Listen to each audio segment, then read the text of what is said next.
আসসালামু আলাইকুম। হ্যাঁ গাইজ, সবাই কেমন আছেন? আশা করি সবাই ভালো আছেন। আলহামদুলিল্লাহ, আমি অনেক ভালো আছি।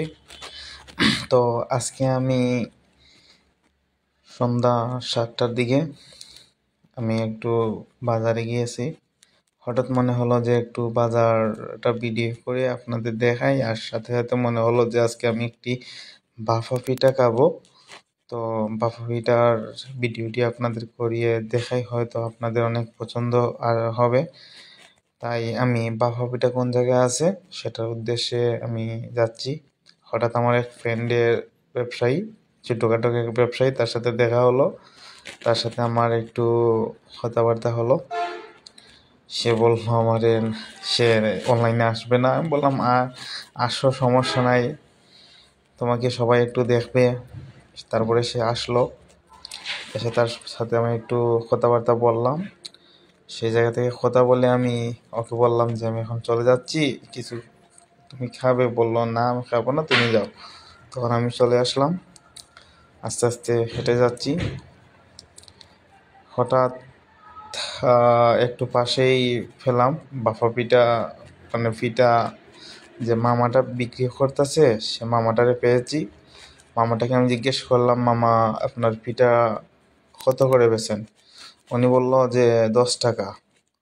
বললাম ঠিক আছে, সমস্যা নাই, আমাকে একটি পিঠা আপনি ভালোভাবে দেন। সে বলল ঠিক আছে, এই একটি পিঠা আছে, তো আমি এটা তোমাকে দেবো না, আমি একটা পিঠা তোমাকে বানিয়ে দিচ্ছি।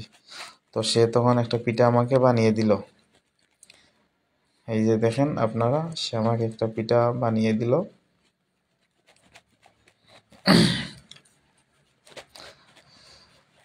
তো সব সময় বাইরে ভাপা পিঠা খাওয়া হয় না, কারণ অনেক ধুলাবালি থাকে, তো তার জন্য হঠাৎ মনে হলো যে একটা খাই, আপনাদেরকেও কিছু দেখাই, ভিডিও হয়তো আপনাদের ভালো লাগতে পারে।